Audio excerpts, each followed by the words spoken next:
Welcome back. Thank you for being here. I'm Jerome in Boise, Idaho, and I am a small business startup coach. Of course, we all start small. Every business starts small. And I want you to grab a cozy spot, sit back, maybe grab your notebook.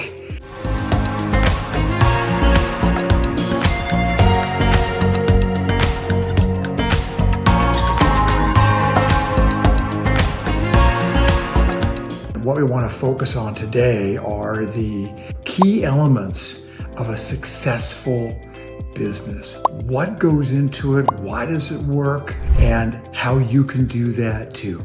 So this video is not too long. I like to keep them short and sweet when I can, get to the points for you. And if you're thinking about a business, if you have some kind of idea, some kind of concept, some kind of product you want to get out of your head and or out of your workshop and bring it to the world, this is the right place to be. So stay to the end because I've got a couple really neat things for you that are free that can help you in your business. So what is the key to starting a business? Well, there's many keys, but I think there's one unbelievably important key, and that is where there is a problem, there is a business. When you think about all the things that you purchase for yourself, for your home, for your family, it's always because you're trying to find some kind of solution to an issue. And in the end, that's what people pay for. So our first key to success is identifying our market's ongoing needs. Maybe you've heard the term evergreen. That means there's a problem that's consistent. And when there is a consistent problem, it means there's an opportunity for you. So whether it's old cars, quilting, model railroad, birdhouses, wooden puzzles, solar, these are all things that people are keenly interested in, and every one of them has been around for years, but there's still certain problems involved that can make, that when they're solved, can make people's lives easier. So remember, where there is a problem, there is a business to be had. And I think you probably know that instinctively. Let's talk about how we take some next steps to dive in and begin to narrow down how we can create a business around a problem in something that we like or like to do or are passionate about, whatever it might be. The number one thing to do is some market research. And the easiest and fastest way to do that is with YouTube. Why YouTube? Because it's the second largest search engine in the world. And you can go and you can look at areas that interest you, whatever you're passionate about, whatever you want to do, and you can go find videos along those topics. But more importantly, you can look at the comments. You can look at what people are saying about those areas. And then by looking at those comments, you can begin to suss out what needs to be fixed, what needs to be changed, and where there might be a business opportunity. So the next area as we look for ongoing needs out there in the marketplace is customer feedback. It's so easy to get that. Again, online, again, talking to people, no matter what your interest might be, you can reach out to people worldwide and ask them where they have a problem with something, whether it's software, whether it's a birdhouse plans, or whatever people are doing and they're having fun with, but they have little issues and little problems. You can find out what that is. And the last part of finding a great business niche because of problems that might be out there is what I call trend analysis. Again, easy to research. You can literally put in what is the trend of this or that or X, Y, and Z and begin to find out what's changing about that business, about those products, about those ideas. And that's going to help you formulate and fine-tune the direction that you want to make your business go.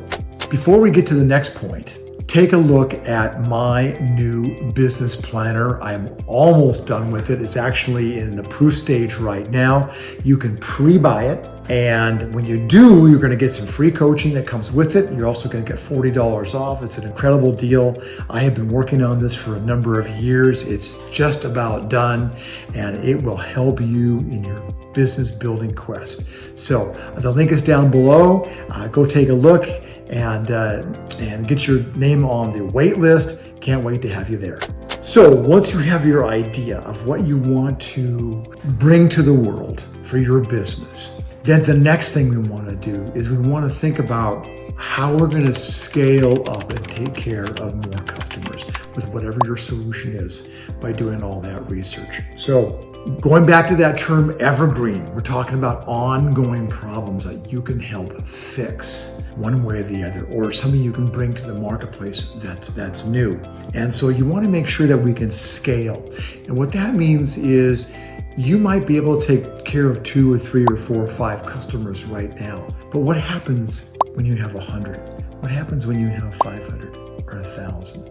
So you want to make sure that you think through, so when that comes, because it very well could, you're ready for it, both in the production of what you're doing and the financing and employees and all those kinds of things that you need to carry on a business. So you want to think through. You can use a mind map, which is in my planner. You can use some mind mapping on how to figure out, what is my business going to look like when I'm taking care of 100 or 200 or 300 customers rather than 3 or 4 or 5. So you want to make sure you have systems that can scale to take care of them, so that way your business can grow without too much stress.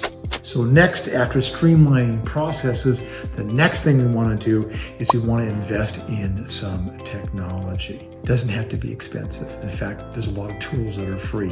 One of the systems I recommend is one of the best marketing platforms, emailing platforms out there. It's called System.io. I've got a link down below. It's a fantastic tool for helping you manage your business. So you've got to invest in some technology. There's a lot of free stuff out there that you can use in the beginning until you get some cash flow coming in. I always recommend to do that first. Keep your expenses way down while you're bringing your business up to speed. And thirdly is partnerships, mostly with your vendors. You know, we sometimes have this myth of building a business all by ourselves out in the workshop. It doesn't happen like that. The more people you bring in to help you, the better. Whether it's coaching, whether it's mentoring, whether it's vendors that can help you with the basics that you need, whether it's a technical staff, there's so much help out there, and you have to ask for it. You have to ask for it, because they won't know about you until you reach out to them. So partnerships, partnering with people, with vendors, with suppliers to help you, critical, because they know things about the marketplace that you don't know about yet. And they have ideas that come from all kinds of other areas. So rely on those vendors, rely on those suppliers. So far, we've talked about how building a business around ongoing or evergreen needs and problems is the way to get going, the way to get started.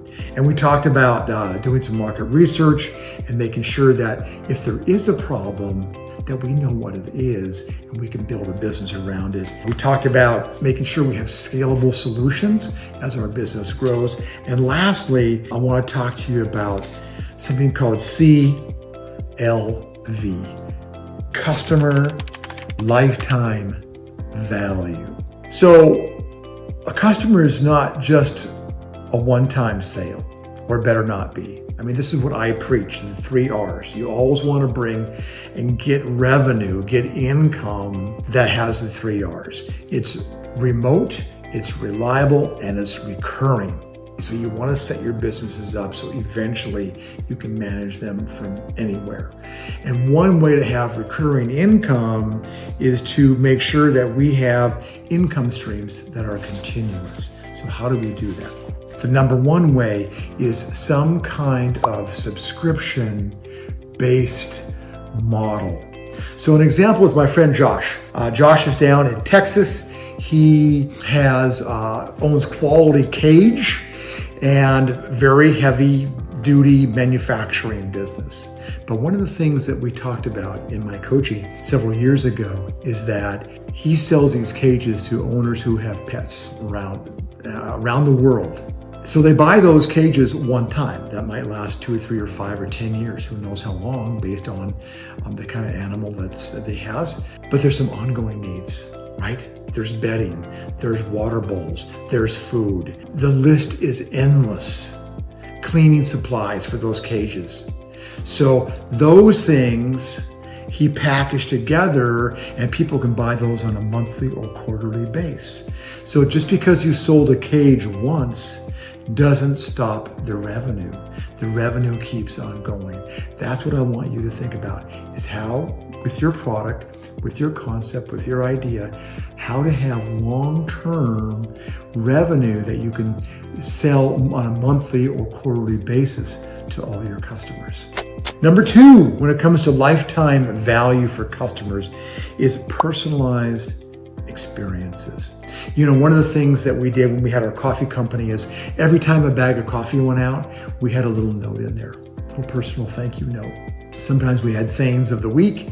We made it very fun. We made it personal, and customers just love that. Why? Because they don't get it from anybody else. Remember, in a small business that you're starting, your biggest advantage is the fact that you're nimble, the fact that you can do almost anything. Whereas if you're giant, if you're a multi-billion dollar company, it's almost impossible to get those things done on a dime. That's why small is beautiful, because you can customize things for your customers, make it much more personal. When you think of the wine industry, they not only have wine clubs, memberships, subscriptions, but they have lots of events every month throughout the year. Even when they're not growing grapes, they have lots of events that bring people in to continue buying wine, buying events like dinners and outings and all kinds of other experiences. So think about those kinds of personalized experiences for your customers. And lastly, think about exceptional customer service. Easy to do. It really is. It has to be a way of thinking. It has to be a way of your culture is having continuous customer service, where problems are taken care of promptly, where you give them an experience where they don't want to go anywhere else. They want to stay with you because of what you do for them. So it's easy to do, to make part of your culture, especially from the beginning of your business. So there you have it. 3 solutions to help narrow down and focus on what you want for a business. Number 1 was identifying ongoing problems and needs that people have around a product, an idea, or a concept. Number 2, thinking about streamlining your processes to make it easier to get things out the door and to your customers. And then number 3 is making sure that we focus on lifetime value of a customer. We don't want just transactions, we want relationships. So,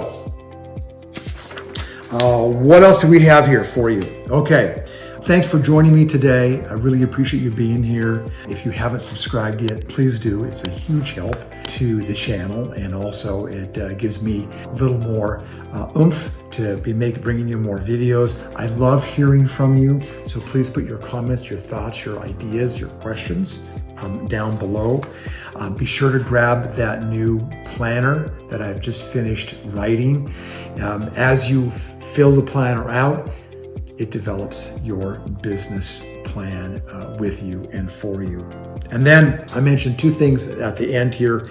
Number 1, I have some free strategy sessions. You can find the link down below. Just have a virtual coffee, talk about your business. Maybe I can offer you some ideas, some thoughts. Happy to do that. So grab one of those 30-minute appointments. They're down below. Lastly, don't forget about System.io, fabulous online business marketing tools for your email campaigns, for delivering your courses, your products, your memberships. It's all inside System. There's a link down below. And be sure to reach back to me below. I love your comments and I appreciate them. And remember that a business of your own is the only true path to wealth. I'll see you on the next one.